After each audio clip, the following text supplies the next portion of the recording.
Bienvenue dans les rendez-vous du Déjà là, donc un cycle de débats organisé dans le cadre de l'atelier de projet que nous menons avec les deuxièmes années de l'école d'architecture de Grenoble sur le thème de l'habitat. Et aujourd'hui, nous avons l'honneur d'accueillir Mia Haag pour une 5e séance intitulée Habiter autrement. Alors Mia, tu es architecte, tu as collaboré avec de belles agences d'architecture françaises et suisses comme l'atelier Jean Nouvel et l'agence Herzog et de Meuron. Et depuis une dizaine d'années, si je ne me trompe pas, tu mènes ton activité d'architecte au sein de l'agence Habiter autrement. Mia, tu es également une pédagogue, comme les précédents intervenants de ce cycle de débat. Tu as enseigné à l'Université catholique de Louvain et à l'Académie d'architecture de Mondrézieux. Lors de l'échange préparatoire à cette séance avec Walter et Mia, nous avons déjà engagé ensemble des débats passionnants, notamment sur les questions de la représentation, dont on discutera peut-être aussi lors de cette séance, et surtout d'un point de vue plus général de ce qui compte et de ce qui devrait compter aujourd'hui, mais surtout demain pour nous, architectes, et vous, les étudiants, futurs architectes. Mia, c'est à toi. Je te donne la parole et le partage d'écran. Et encore une fois, merci beaucoup pour avoir répondu présente à notre invitation. Bonjour à tous. Merci pour cette invitation, Magali Walter.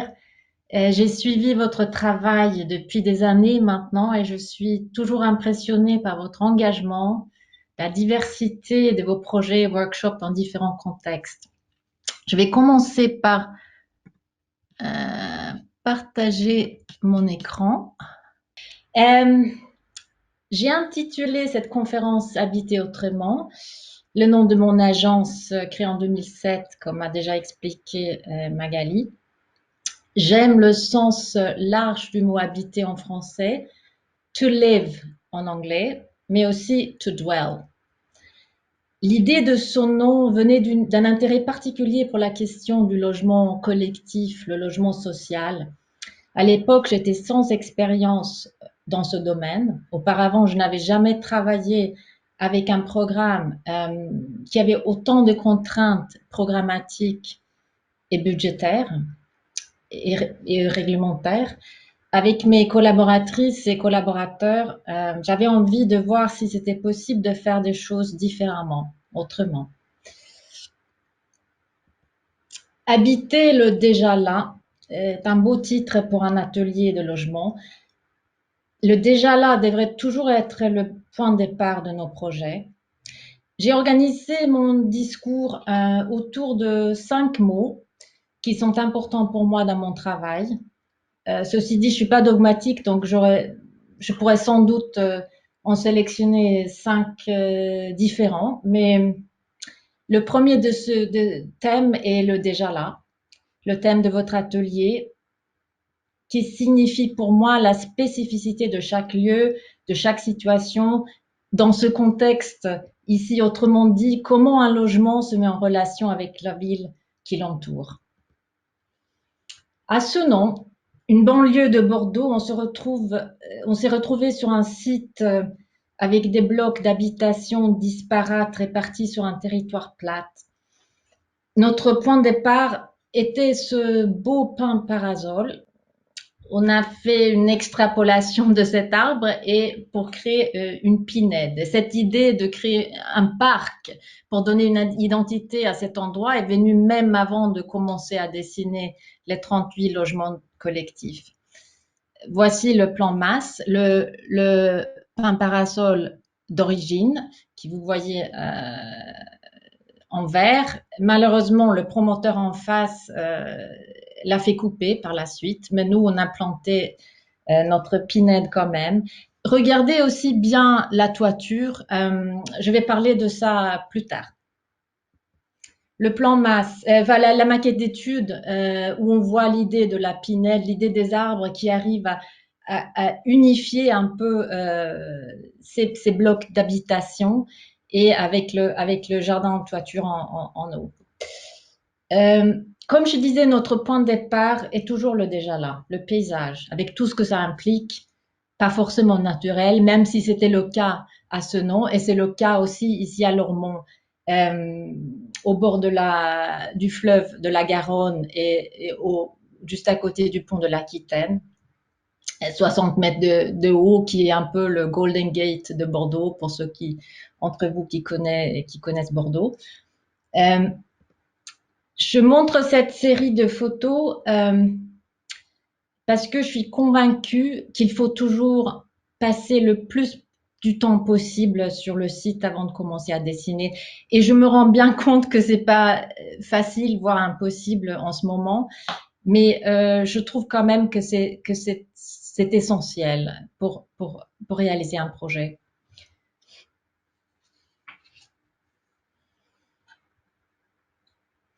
Donc ce site est entre la rue et le bord du fleuve, et juste au pied du pont de l'Aquitaine. Voilà. L'essentiel est aussi l'idée de base, le concept de base, la figure qui devient après le fil conducteur, le fil rouge d'un projet. À Lormont, ce document que vous voyez ici est pour moi le document le plus important dans ce projet parce qu'il explique notre idée. Ces quelques traits sont plus importants que n'importe quelle image sophistiquée qu'on a fait faire ou fait par la suite. Les images sophistiquées n'ont jamais importance selon moi, on peut en parler après, mais les idées exprimées même d'une façon maladroite comme ici sont indispensables pour un projet. Je vous explique. Donc, le plan d'aménagement prévoyait une série de bâtiments linéaires. Le fleuve est ici, la rue ici. Le résultat, c'est qu'on regarde son voisin plutôt que le fleuve, et on ne se protège pas du tout des bruits de la rue derrière. Notre projet, c'est cette forme en fractal que vous voyez ici. Et l'objectif de cette forme, c'était d'avoir une vue pour tous vers le fleuve, vers le pont qui se trouve à droite de l'image, et aussi en même temps de se protéger des bruits de la rue. Je crois beaucoup à l'importance d'une clarté dans la démarche et à l'importance de pouvoir exprimer nos idées de manière simple. Ici, je dessine, vous allez voir, je dessine avec quelques lignes pour une exposition à Bordeaux ce que je viens de dire. Le plan d'aménagement existant, notre projet, le fleuve et l'idée du projet vue pour tous.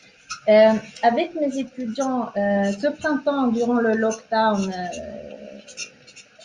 au Tessin, j'avais demandé à mes étudiants en première année de dessiner leur projet et faire une petite vidéo, 20 secondes maximum, pour expliquer l'idée. Aussi simple que ça. Et je trouve que les résultats étaient étonnants, je dois dire. C'est quelque chose que je peux conseiller. Voilà le plan résultant, 26 logements qui sont tous différents à cause de cette forme en fractal, tous traversants, ils ont tous la vue. Il s'agit d'un empilement de simplex, de duplex, de triplex. Voici un plan en triplex, comme dans Nemosus, que vous avez vu il y a 2 semaines. Le premier luxe ici est l'espace. Et ici, c'est grand, varié et atypique. Ces 3 projets, les projets que je vais montrer à Bordeaux, on les a fait en collaboration avec les ateliers Jean Nouvel, d'ailleurs. La façade côté fleuve, où on voit les différentes typologies, les simplex, avec les cadrages, ça c'est les cadrages des fenêtres qui sont ouvrables en aubergine. Les jaunes, ce sont des duplex, ici de 2 duplex, et le vert pâle des triplex. Ici c'est juste après l'achèvement, donc il n'y a pas de végétation encore. Cette façade fleuve contraste avec la façade de la rue qui, elle, est beaucoup plus fermée, qui protège un peu le paysage du fleuve de l'autre côté, avec un parking végétalisé et avec, avec cette image, j'arrive à l'autre mot qui est un mot qui me fascine beaucoup, que c'était en fait le thème de notre atelier à Mendrisio le semestre dernier, c'est le mot seuil en français, soglia en italien, threshold en anglais. Certes, le seuil, c'est la partie inférieure de la baie d'une porte, mais un seuil, c'est aussi ce qui constitue l'accès à un lieu, c'est la limite, point, moment au-delà desquels commence un état, se manifeste un phénomène, c'est une transition. Et dans cette ligne fermée qui protège entre les bruits de la rue, crée aussi des connexions. C'est aussi un seuil vers le paysage du fleuve. Ces ouvertures s'élargissent vers le fleuve.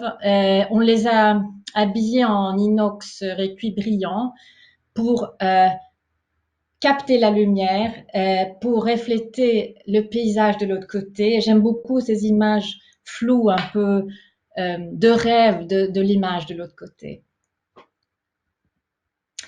On coupe, on voit bien l'idée de l'empilement des différentes typologies. Ici, on voit un simplex avec deux duplex. Pour capter la vue, le panorama du pont et le fleuve, on a laissé le vitrage continu en plafond, que vous allez voir ici, des vues intérieures. Donc, on a ça, c'est une autre, l'idée du seuil qui m'intéresse beaucoup dans la question du logement entre l'intérieur et l'extérieur. Et ici, ces grands ouvrants transforment le séjour en terrasse au beau jour. Pour moi, ce projet est assez cinématographique. On a des angles différents depuis chaque appartement. Un autre projet, Armagnac, une ancienne friche industrielle, deux poids de la gare de Bordeaux. Ce plan montre des lofts traversants. On a 16 mètres d'épaisseur ici. On accède directement dans l'appartement depuis l'ascenseur. Plutôt que de créer des pièces fermées, on a développé un système de modules, des mobiliers en bois modulables qui divise les espaces en bandes comme ça, tout en gardant la transparence.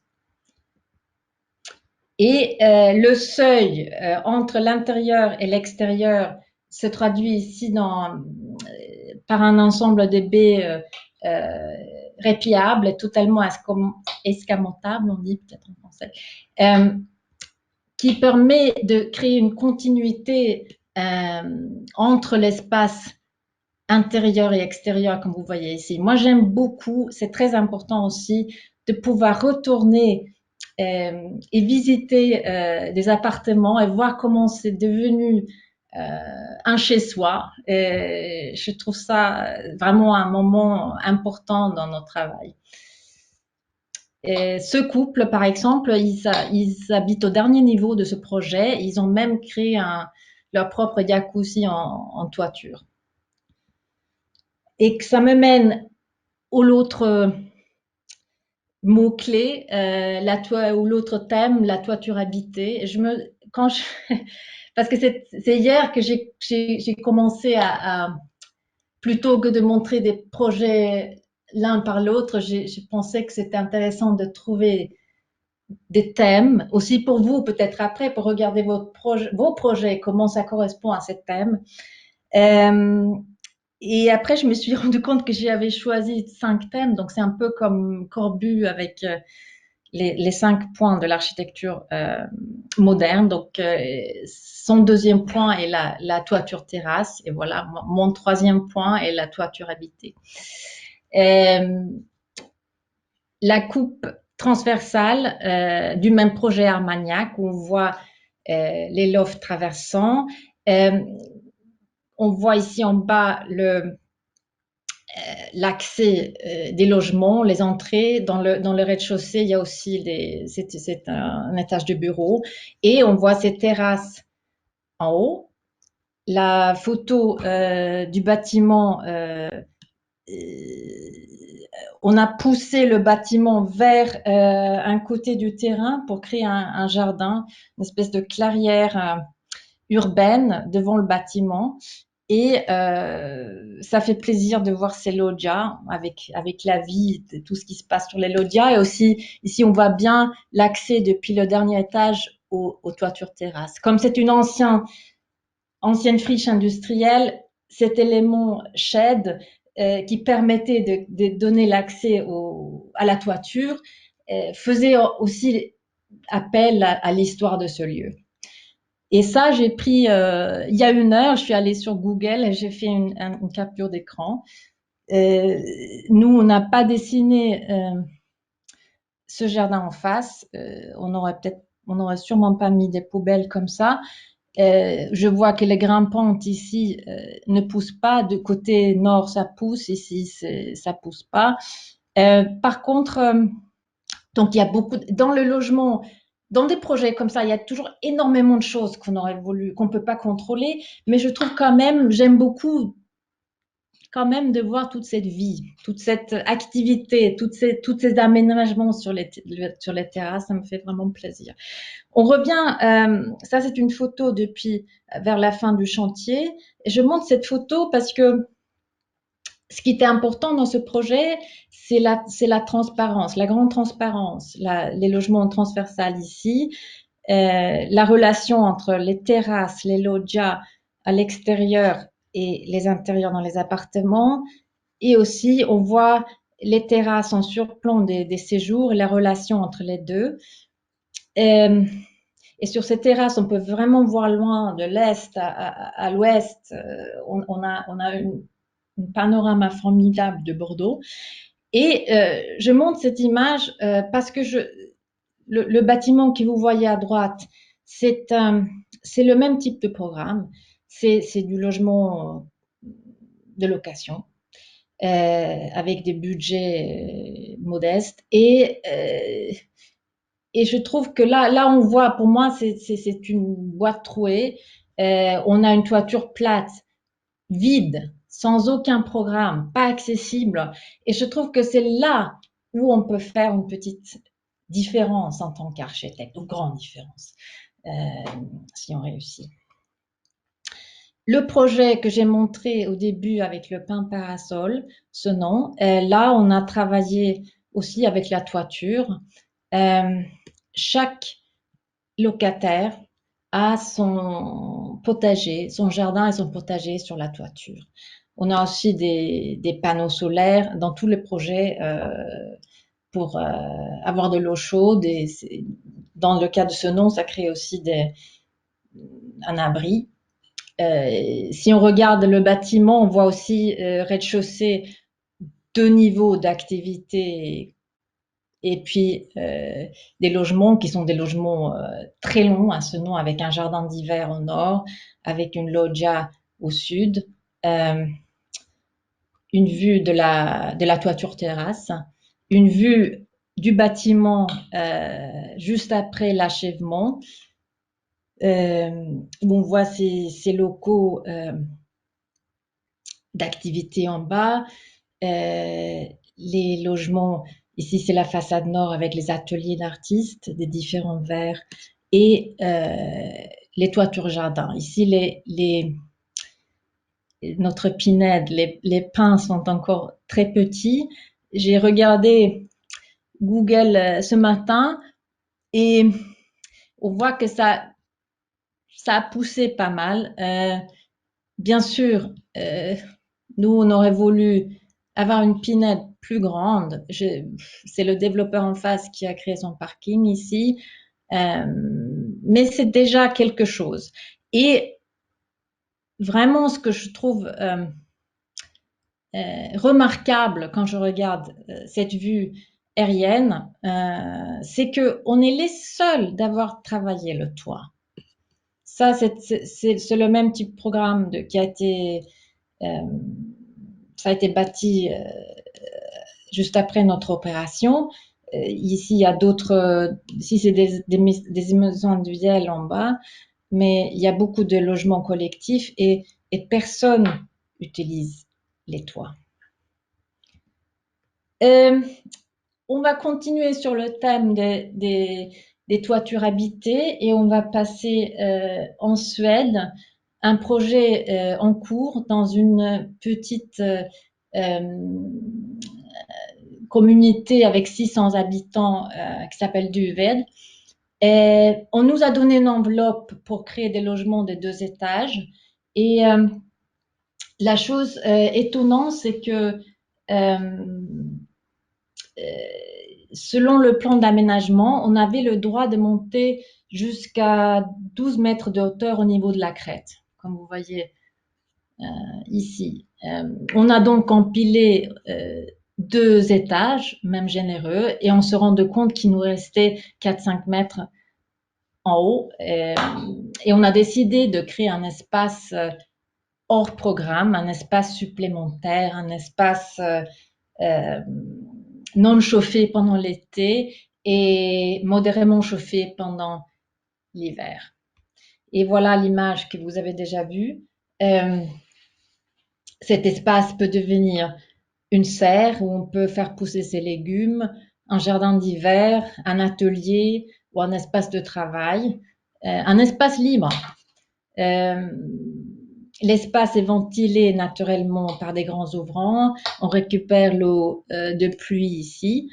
Une autre image qui montre le logement sur 2 étages avec une double hauteur et cet espace libre en haut.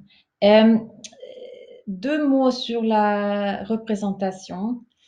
Il s'agit ici donc d'un projet en cours, comme vos projets à vous, et pas encore figé. Et pour moi, c'est important que ça se voit aussi dans la représentation. Aujourd'hui, on tombe facilement dans la piège de vouloir faire des représentations trop précises trop tôt. Je pense que c'est dangereux vis-à-vis des clients parce que ça donne l'impression que les décisions sont déjà prises. Et c'est dangereux pour nous en tant qu'architectes parce qu'on ne voit pas où sont les possibilités de changer et développer un projet si tout est trop exact trop tôt. Thème numéro 3, le plein et le vide. J'ai fait beaucoup d'exercices sur le plein et le vide avec mes étudiants en première année, le plein et le vide, le positif et le négatif. Et je voudrais vous parler de cette notion spatiale fondamentale par rapport à la ville et au plan urbain. Ici, il s'agit d'un site près de Lugano, un site très en pente, on est en Suisse quand même, avec un bâtiment existant que vous voyez à gauche. Le site vu depuis le haut, vous voyez Lugano en arrière-plan. Et le site vu depuis le bas, et là c'est le bâtiment existant que vous voyez ici. Le plan d'aménagement prévoyait un bâtiment linéaire qui malheureusement allait couper le site en deux et créer un arrière et un devant, comme vous voyez ici. Et nous, notre proposition était de concentrer le programme dans un cube, un espèce d'immeuble villa, pour libérer la moitié du site, créer un jardin et aussi un passage entre la vallée vers le montagne. En plus, avec cette organisation, on ne bloque pas les vues pour le voisin derrière. Le plan masse, et vous voyez ce jeu plein, vide, clairement ici, et l'accès à travers le site pour connecter les 2 rues. Une image de synthèse du projet. Il s'agit d'une structure en bois massif avec deux systèmes structurels, une ossature et un système de façade. Une vue depuis l'intérieur. Les piliers en bois que vous voyez ici rend le plan complètement libre. Et ça nous mène vers le cinquième et dernier thème, créer des possibilités.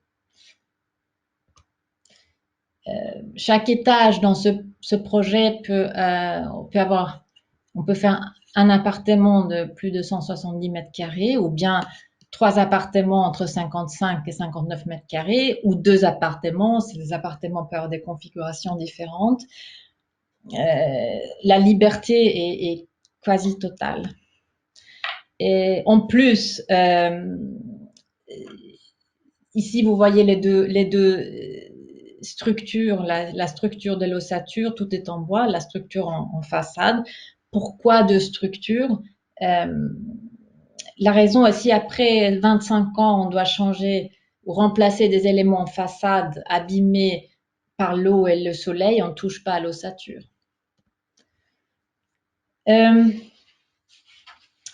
La coupe transversale d'un projet réalisé à Paris, au-dessus du bâtiment le plus long de la capitale, l'entrepôt McDonald's, dans le 19e arrondissement, un entrepôt plus de 600 mètres de long. Nous avons construit 42 logements sociaux par-dessus. Il y a 5 architectes qui ont travaillé sur ce projet. Et nous avons empilé des lofts en double hauteur, comme vous voyez ici. On a créé des coursives d'entrée, des terrasses en décalant légèrement ces boîtes. C'est un projet où on avait très peu de possibilités de définir les prestations. Nous n'avons pas pu définir les matériaux à l'intérieur. Nous n'avons pas pu dessiner des escaliers à l'intérieur, ni superviser le chantier. C'est une grosse opération. Donc, on a essayé de donner un maximum de liberté et de possibilités pour les locataires. Et c'était donner ce volume. On a aussi, ce qu'on a fait, c'est qu'on a creusé le cube pour créer un espace d'entrée, un palier, un espace où on peut rencontrer ses voisins. L'ascenseur vitré se trouve ici. Et on va rentrer dans un appartement et voir ici ce séjour en double hauteur. Un résident, Thomas David, qui est architecte et musicien, il m'a contacté parce que il voulait construire une mezzanine. Ce qu'il a fait, que vous voyez ici, dans son espace double hauteur. En faisant ça, il a gagné 20 mètres carrés. Vous voyez ici, c'est son espace de travail. Tout en gardant, ce sont des captures d'écran d'une vidéo qu'il m'a envoyée. Vous voyez l'entrée ici, l'espace cuisine, l'espace séjour avec son mezzanine qu'il a construit. Après, il a 20 mètres carrés de terrasse et son espace de travail sur la mezzanine.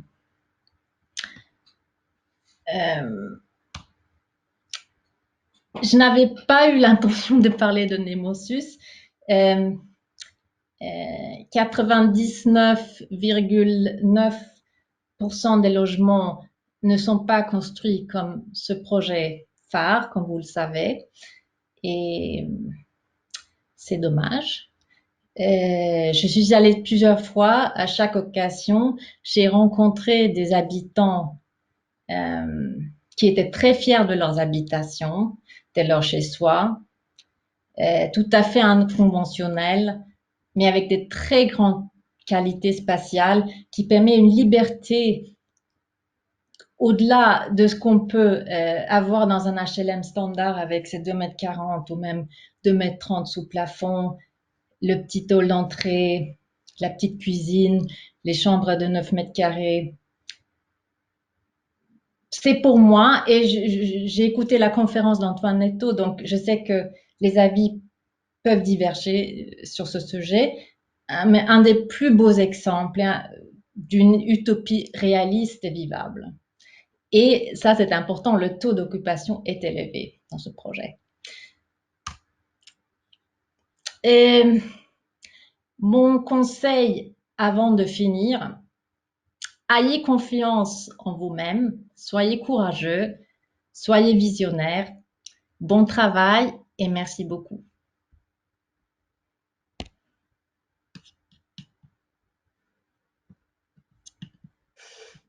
Eh bien, merci beaucoup, Mia, pour voilà, ta participation, ton magnifique exposé, avec des projets qui sont pour nous, et je parle au nom, je pense, des étudiants, extrêmement inspirants. Inspirants autour de cette thématique d'habiter. Je pense que tu nous l'as révélé, hein, c'est une décomposition aussi, en tout cas dans tes thématiques proposées, hein, habiter le vide, habiter les toitures.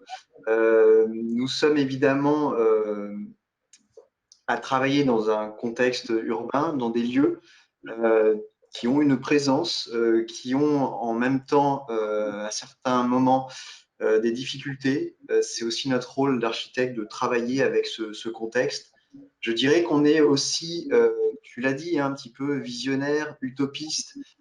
On est en train également, même si on travaille dans un lieu, à créer aussi un contexte habité qui, des fois, n'existe pas forcément. On le révèle, on le porte, on le transforme, on le modifie. Et par cet acte de création, eh bien, on rend un lieu habitable.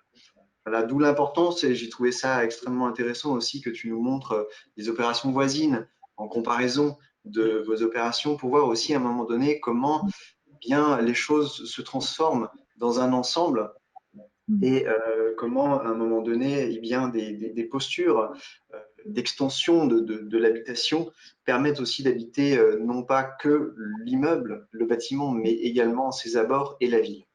Donc ça, c'est aussi, je trouve, un regard que tu nous apportes assez précieux, de voir que l'on crée des contextes plus que des logements, que ce contexte a une résonance avec évidemment le lieu, mais dont on est, on va dire, les initiateurs essentiellement.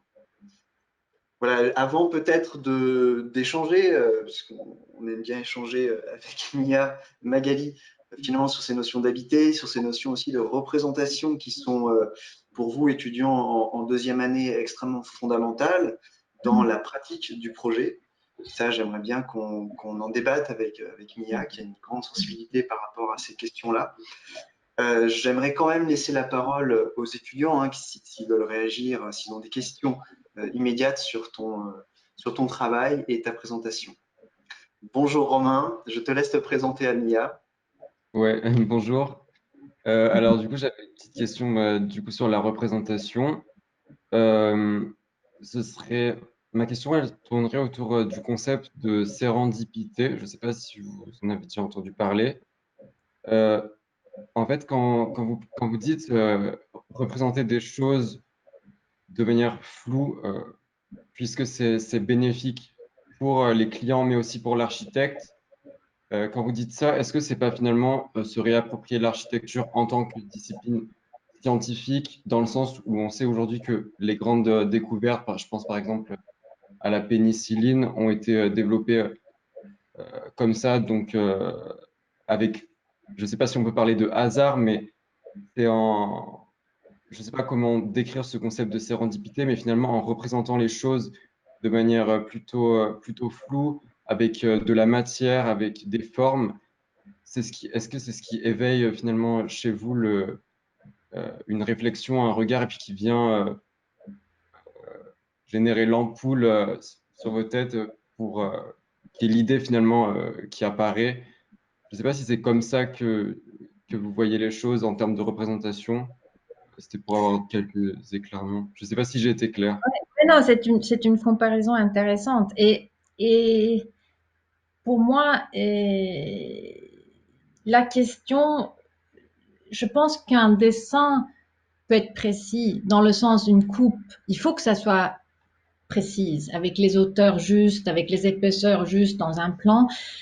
Ce que je voulais, ce que ce que je trouve très troublant aujourd'hui, et je peux juste m'imaginer comment ça doit être en tant qu'étudiant, parce que comme moi j'étais étudiante d'architecture, j'avais mon stylo, j'avais ma règle et c'était ça, mes instruments. Et aujourd'hui, c'est comme si on demande aussi aux étudiants de créer des images très sophistiquées très vite, trop vite. Mhm. Et je dis ça parce qu'on même c'est pas seulement des étudiants d'architecture, mais on passe un temps fou à créer une espèce d'illusion de quelque chose qui n'est pas défini encore. Et c'est très important de travailler lentement et tranquillement et de pas donner l'impression fausse que c'est quelque chose de figé. Toutes ces images qui ressemblent à des photos qui sont souvent pas abouties en tant que projet. C'est ça qui me gêne. Mais Mhm. peut-être aussi, tu as raison, peut-être que c'est important de laisser ce flou. Et je pense que tu as raison, parce que c'est pour ça que nous, en première année à Mendige, on dessine à la main, 100% à la main. Et je pense que ça, pour moi en tout cas, c'est très important. Même si on ne dessine pas très bien, ce n'est pas grave, mais le fait de réfléchir, il y a quelque chose qui se passe entre la pensée et la main qui est très important. Moi, je suis souvent dans les jurys de concours et j'apprécie souvent beaucoup plus une idée, même si c'est exprimé mais très simplement ou maladroitement, que quelque chose de super sophistiqué où on ne sait plus ce que la personne veut dire. Je ne sais pas si je suis claire ou pas, mais Je pense que j'ai compris. Et puis, finalement, quand on fait du projet, la représentation et le dessin, c'est aussi passer de ce qu'il y a dans notre tête, donc finalement, ce qui est peut-être du domaine du rêve, de l'onirique, à quelque chose de concret. Et peut-être qu'en passant justement de ce qu'il y a dans nos têtes à quelque chose de concret trop vite, on, on perd peut-être une part de sensibilité on est peut-être trop vite terre à terre. Je sais pas si. Oui, je pense, absolument. Voilà, je pense que du coup, vous avez bien répondu à ma question. Merci. Merci Romain pour cette question qui, c'est vrai, engage un énorme débat. Je pense que Mia pour en avoir pour des heures. Je laisse quand même la parole aux étudiants. Hein. Voilà, si vous voulez continuer à interroger Mia. Il y a un nouvel étudiant, mais histoire qu'on soit plein sur l'écran à la fin. Oui. C'est un débat collectif, Romain. Ne pars pas. Je reste. J'entends rien. On t'entend pas. Bonjour, désolé. Merci pour votre présentation. Et en fait, je voulais bien continuer sur ce fil, en fait. Et je trouve que même avec toute la codification qu'on a sur la lecture d'une représentation graphique, même en fait, si on parle d'une codification graphique de plan ou artistique, c'est qu'il reste toujours une marge de sensibilité personnelle qui découle de l'expérience personnelle et de l'imaginaire de chacun par rapport à son vécu, par rapport à sa mémoire, par rapport à sa confrontation avec l'espace. Et en fait, on ne lit pas toujours en fait l'espace de la même façon, la représentation de l'espace de la même façon. Et je trouve très important que parfois on laisse exprès cet espace pour l'imaginaire de chacun de développer une expérience particulière qui lui est personnelle par rapport à ce qu'on propose en fait. Parce que parfois sur le même espace qui est déjà construit et qui est finalisé, un projet livré, on vit pas le projet de la même façon, on n'expérimente pas les mêmes sensations et on vit pas la même atmosphère euh, avec exactement les mêmes paramètres fixes à tout le monde. Et du coup, je trouve que ce flou dont vous parliez et cette espèce de ambiguïté qu'on laisse au lecteur, pour moi, c'est important en architecture de laisser quand même en exprès cet aspect, quoi. Je suis absolument d'accord. Et parfois, quand on dessine, je ne sais pas si vous avez déjà fait cette expérience, on dessine et il y a un endroit qui devient un peu noir et de plus en plus flou et ça veut dire que peut-être que c'est un point où il faut travailler plus. C'est pour ça que le dessiner à la main, c'est vraiment, peut-être que je connais pas votre programme, mais je trouve que c'est très important. Même si après, on utilise aussi, bien sûr, d'autres moyens pour représenter, en fait. Ouais. Bon, t'inquiète pas, c'est complètement dans notre programme, Mia, puisqu'ils sont en deuxième année de licence. Oui. Une année un petit peu d'expérience également on va dire, du dessin de l'architecture entre les codes, hein, comme tu nous l'as rappelé, hein, les conventions, mais également non pas comme outil de communication pour le dessin, mais comme outil de pensée du projet. Ça, c'est aussi une chose extrêmement importante puisque c'est là où ils vont commencer à développer leur propre affinité en fait avec leur outil de travail. Et essentiellement, hein, notre outil de pensée se retranscrit, comme Romain tu l'as dit, hein, c'est notre pensée qui va être mise sur le papier. Dans cet acte de formalisation, finalement, se cultive, si tu veux, une sensation personnelle, une émotion personnelle, et donc une vision du projet que j'appelle moi aussi une fiction. Je trouve que tu nous l'as bien illustré aussi sur la première présentation de ton projet, où finalement on voit ce dessin très informel, mais qui fixe pour toi les lignes directrices de ton appréhension du contexte. Et dans cet acte de reformalisation, finalement, un démarrage, les primitives en fait du projet qui se posent dans une réponse à une situation et dans eh bien, cette proposition de faire émerger ce nouveau contexte. Voilà, donc on a aussi cette difficulté, beaucoup aujourd'hui, hein, au-delà un peu de nos étudiants, d'être énormément soumis, sollicités par une profusion d'images, avec des techniques également de plus en plus pointues, rapides, efficaces, évoluer sur la production de représentations, qu'elles soient en illustration, qu'elles soient en images de synthèse, qu'elles soient aussi en dessin, puisque maintenant on a des assistances de dessin avec des palettes graphiques. Enfin, on a des technologies qui ont énormément évolué et qui, je trouve, parasitent un petit peu l'entre-deux de, on va dire, l'outil de travail à l'outil de communication. On a un petit peu ces deux choses qui se sont malheureusement mélangées.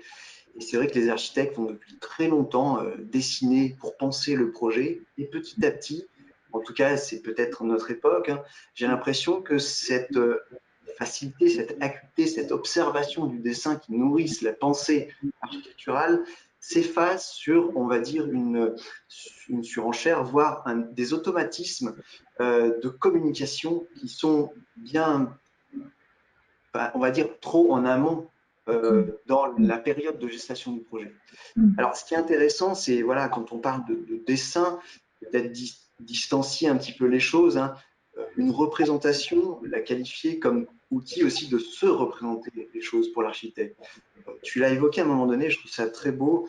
Tu as parlé voilà, presque de moments scéniques dans le projet où finalement, par les fenêtres, on arrivait à découvrir le paysage. C'est vrai que ça, on n'a pas du tout la même lecture qu'on peut avoir sur un plan codifié.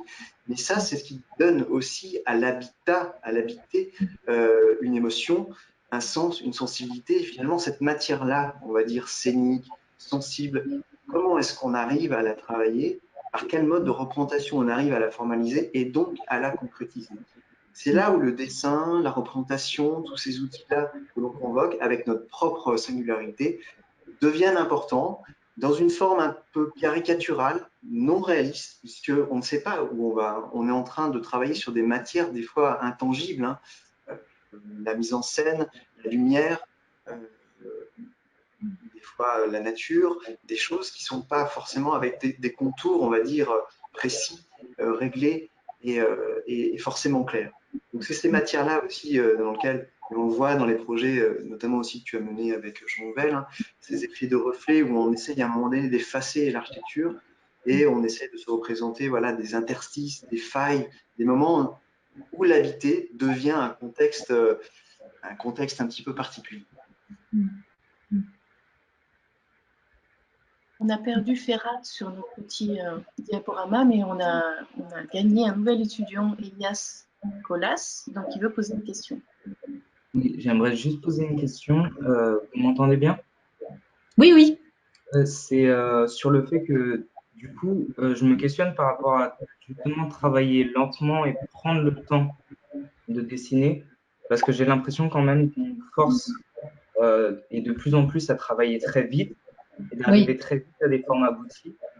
Et Oui. du coup, je me demande comment est-ce que vous arrivez à faire cette place pour travailler dans un rythme qui laisse la place à la créativité, qui laisse la place à la maturation du projet quand vous avez des commanditaires qui vous forcent à travailler très très rapidement. Oui, c'est une très très bonne question. Et d'ailleurs aussi le commentaire de Walter avant, c'est très intéressant, mais c'est une très très bonne question, très justifiée. Moi, j'avais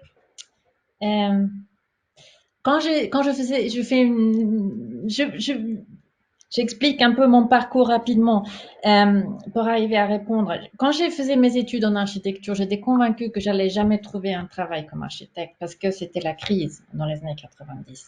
Après, j'ai fait des stages chez des petits architectes qui faisaient une petite réhabilitation, un petit truc. Et pour moi, je me disais, mais je peux. C'était vraiment, comme tu dis, très peu de possibilités de se poser des questions sur quoi que ce soit. Il fallait dessiner et livrer quelque chose le lendemain.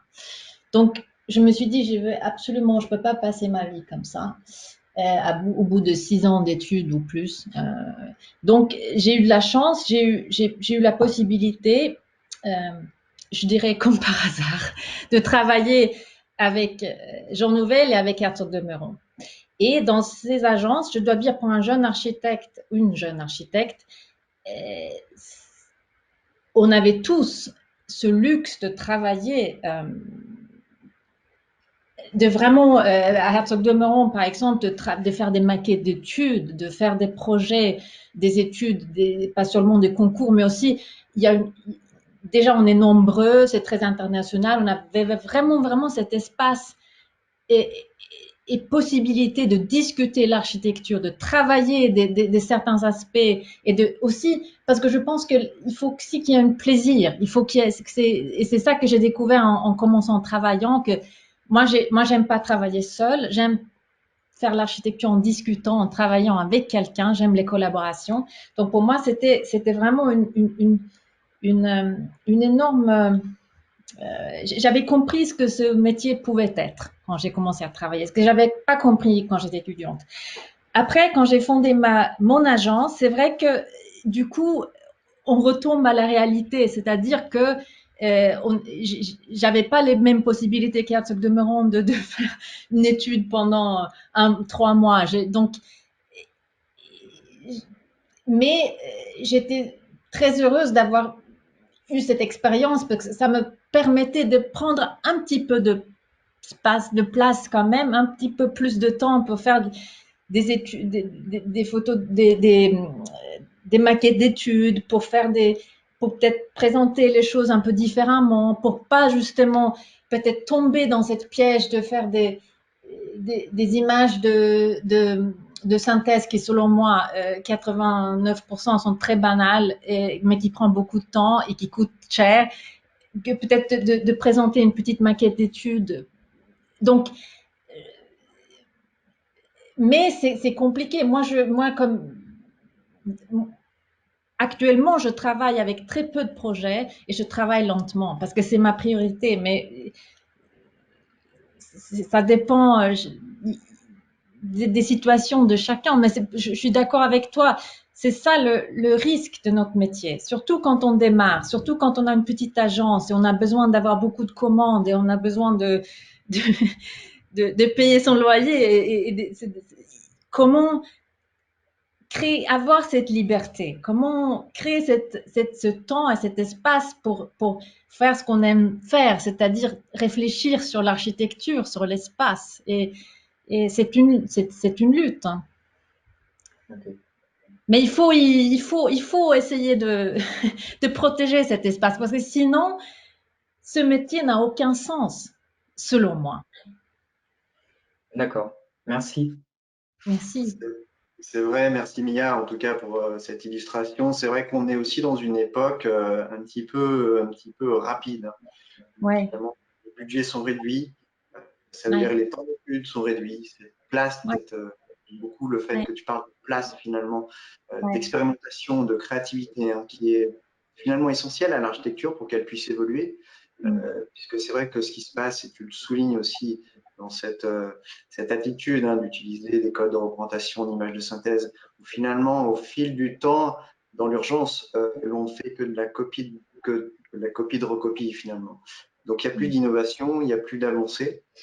C'est aussi malheureusement presque un cercle vicieux puisqu'on habitue aussi la société civile à percevoir ces architectures en tant que telles et de ne plus apporter, en tout cas, moi je le vois dans notre activité, ça fait 20 ans qu'on fait des concours aussi, et on a un affadissement de la culture architecturale qui n'a plus cette diversité, comme avant les années 2000, voire 90, même avant, où chaque architecte avait un petit peu un code de représentation qui lui était extrêmement propre, mais en même temps qui permettait de révéler une expérimentation, alors une expérimentation qui se menait sur plusieurs projets, mais voilà une conviction qui menait, que des agences menaient sur le très long terme et qui se développaient d'un projet à l'autre. On est dans une situation, malheureusement, où ne laissons plus la place à cette expérimentation, à cette interprétation, à cette créativité, cette émergence.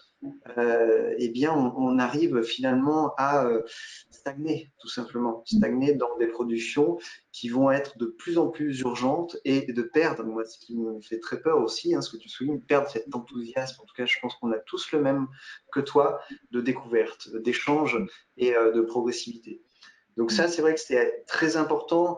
Comme tu le dis, je pense que ça ne sert à rien. Des fois, ça prend énormément de temps de faire un document final qui, au final, n'est pas juste, puisque le projet est encore en fiction, est encore en pleine gestation. Mais poser les bases, on va dire, du sens de ce que l'on est en train de faire, ça me paraît essentiel, en tout cas dans ce que l'on doit livrer et montrer pour qu'il y ait une vraie interrogation sur l'intelligence architecturale du projet. Ouais, absolument. Merci. On a plein de gens qui viennent là, dans les petites images. Alors Maxime Baligan et ensuite Julie Martin. Oui, on m'entend bien. Ouais. Bah, merci pour cette présentation très intéressante. Moi, je voulais rebondir du coup sur la question du dessin aussi et rappeler aux étudiants notamment de L2, parce que je suis en master moi maintenant, mais rappeler aux étudiants de L2 l'importance du papier calque dans la conception qui permet surtout aux étudiants de se tromper continuellement. Et je pense que se tromper dans le processus du projet, ça fait partie du jeu, et un projet où on ne se trompe pas, c'est pas un bon projet d'architecture. Donc je vous invite vraiment à utiliser le calque pour tous vos projets, et ça vous permet d'être efficace, rapide et de mettre à plat toutes vos idées très rapidement. Donc vraiment un super outil qu'il faut utiliser vraiment tout le temps. Et pour vous donner des idées aussi, je suis en admiration devant les croquis de Renzo Piano à chaque fois. Donc qui résume particulièrement bien ses projets en quelques coups de crayon. Donc je vous invite tous les étudiants à aller voir des croquis de Renzo Piano qui sont toujours très très sublimes, et voilà, en quelques coups de crayon il arrive à résumer tout un projet, quoi. Voilà, juste une petite réflexion. Absolument, je suis 100% d'accord. Et c'est très important de faire des choses moches, vraiment. Et de ne pas avoir peur. Moi, je trouvais toujours les rendus horribles quand j'étais étudiante parce que je trouvais toujours mes dessins moches. Et c'est très important. Et c'est très dangereux de vouloir faire joli tout de suite. Il faut que ça ressemble à quelque chose qu'on a vu sur Dizine ou je sais pas où. Mais il faut que ça soit ton idée. Et si c'est moche, mais c'est ton idée. Ça, mais peut-être que je dis quelque chose, Connerina, que vous n'êtes pas d'accord, les professeurs, mais je pense qu'on apprend comme ça. Je voulais juste, je me rends compte que j'ai un livre Merck ici pour tenir mon ordinateur. Regarde, je ne sais pas si vous connaissez cet architecte magnifique suisse, Peter Merkley. Regarde ses dessins comme c'est beau. Un livre que je peux conseiller qui s'appelle Everything One Invents is True.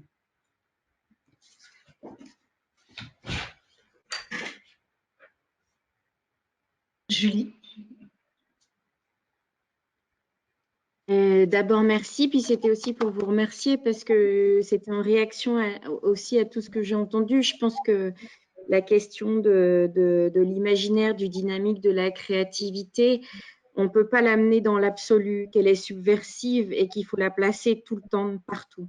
Et ça veut aussi bien dire tout le temps partout, à n'importe quelle étape de nos études, de notre carrière, que dans notre processus de projet, dans les différentes phases de processus de projet.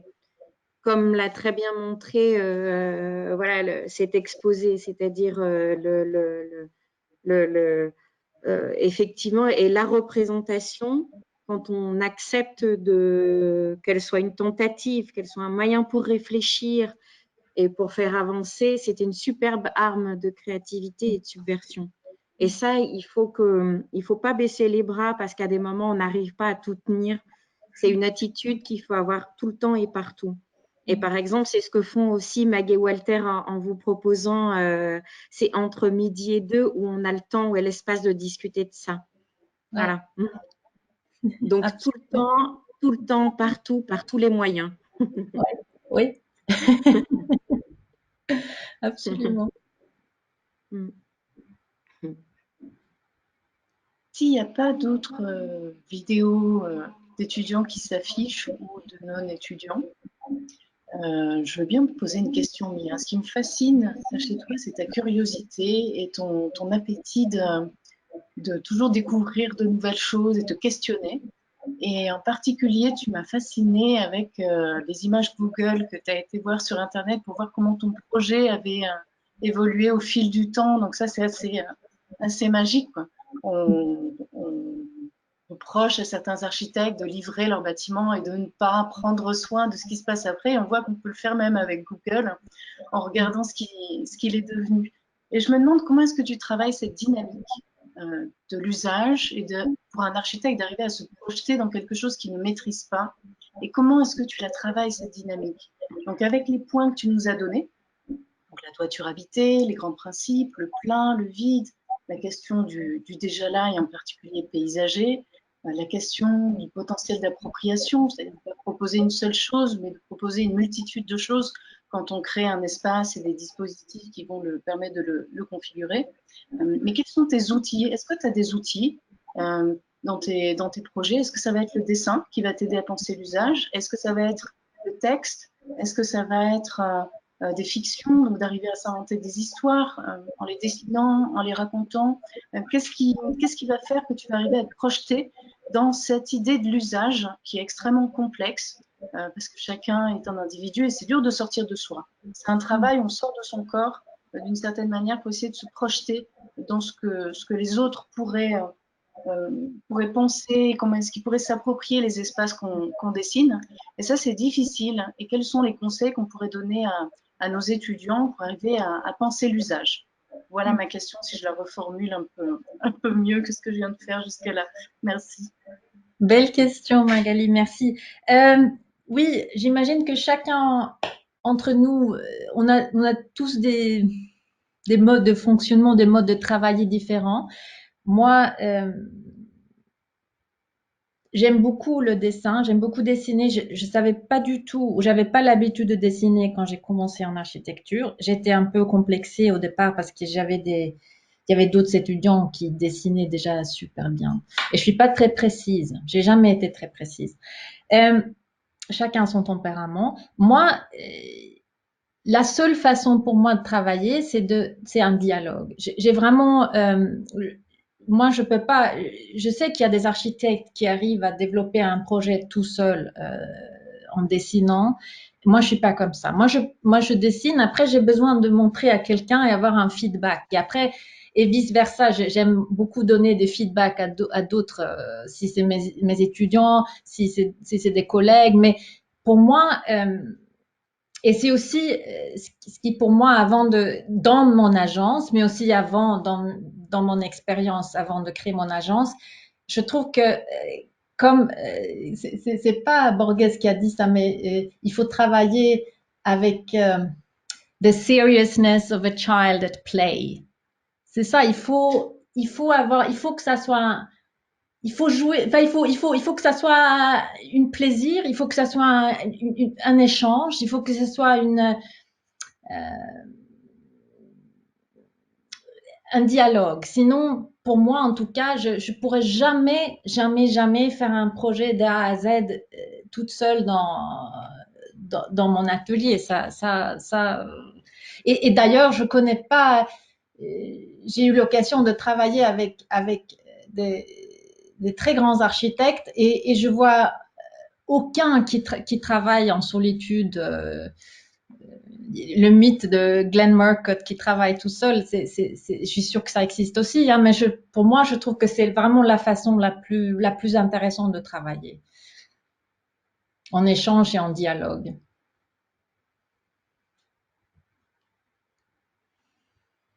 Merci Mia. Il y a une autre personne qui vient de s'afficher là, Anastasia Alio. Bonjour. Bonjour.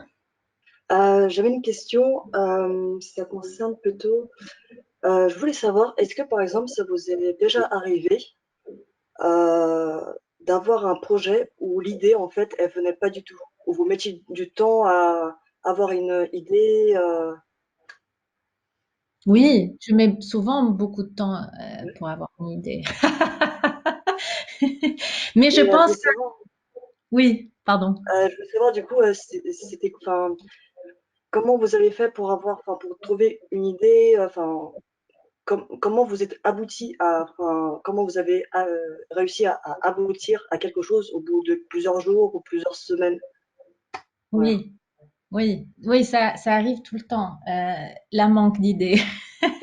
Et je pense que ce qu'il faut faire, parce que ce que je faisais quand j'étais étudiante, que j'étais tous les jours devant mon table à dessin et j'attendais mon idée.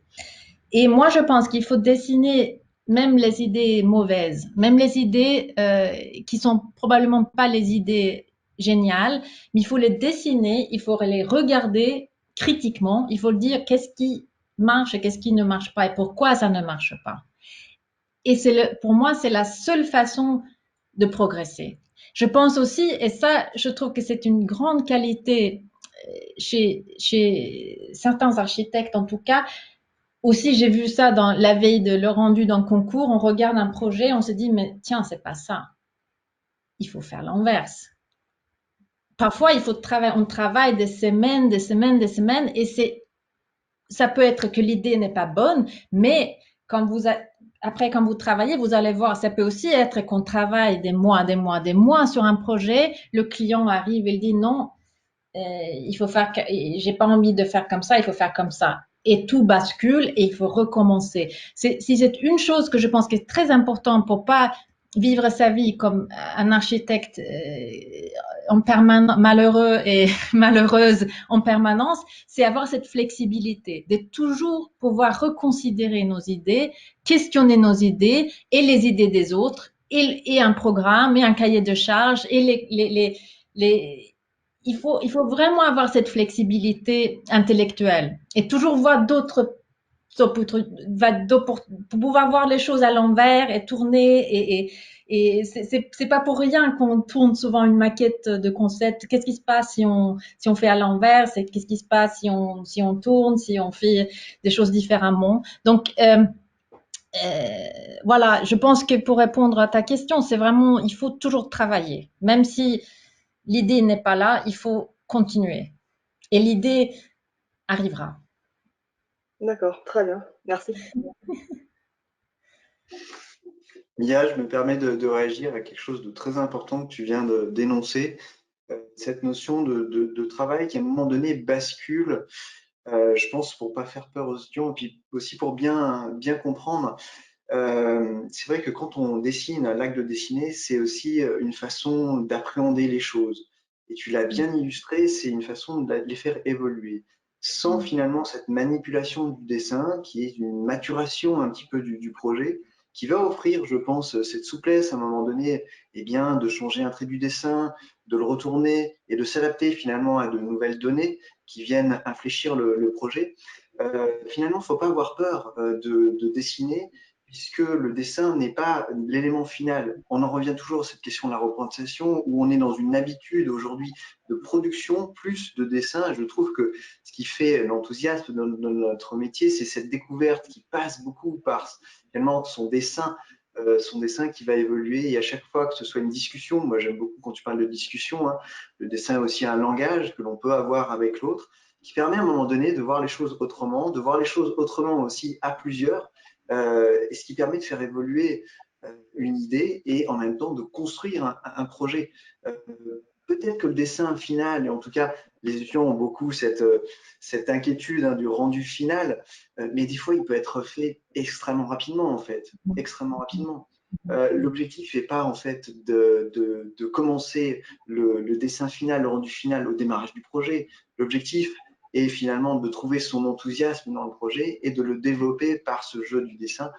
Le rendu, c'est à un moment donné où on va faire état des choses, mais ce n'est pas une finalité, en tout cas dans l'acte du dessin. Donc ça, je trouve que c'est intéressant et important de retrouver aussi cet enthousiasme et liberté de production, de représentation, de dessin, qui me permet d'imaginer, qui me permet de nourrir cet enthousiasme aussi, et des fois un enthousiasme collectif. Excusez-moi, j'aurais une autre question, s'il vous plaît. Mais c'est pas sur le dessin cette fois-ci. D'après votre expérience, puisque vous avez côtoyé de grandes agences, et je me pose la question pour un nouveau architecte, des nouveaux diplômés, est-ce que serait-il plus intéressant pour eux de travailler dans de petites agences où il y a juste 2, 3 architectes, où ils vont être confrontés à plus de tâches, plus de responsabilités, ou dans de grandes agences où on entend souvent que on va être peut-être appelé à faire de petites tâches ou à avoir moins de responsabilités. Je ne sais pas si je peux dire ça. Après, vous avez sûrement plus de... Je souhaiterais bien profiter de votre expérience. Je pense que ça dépend. Je pense qu'il y a des avantages. Travailler dans une petite agence, tu as peut-être plus de responsabilités vite, donc tu apprends tous les aspects du métier plus vite parce que peut-être que tu arrives à suivre un projet dans tous ses détails. Si tu travailles dans une grande agence, peut-être que tu fais plus. Beaucoup de jeunes architectes dans des grandes agences font des concours, donc je pense qu'il n'y a pas un chemin juste. Ça dépend vraiment de ce que tu cherches. Et c'est pas mal d'essayer les deux si tu as la possibilité. Mais pour moi, moi, j'ai énormément apprécié ce contexte très international, dans des agences où j'ai travaillé. Et ça me permettait aussi de voyager et de découvrir des choses nouvelles et des pays nouveaux. Mais ça dépend vraiment. Il y a aussi d'autres personnes qui veulent très vite créer leur propre agence. C'est ça. Donc, il y a pas une recette, je pense. Ça dépend ce que tu cherches. Ok, merci.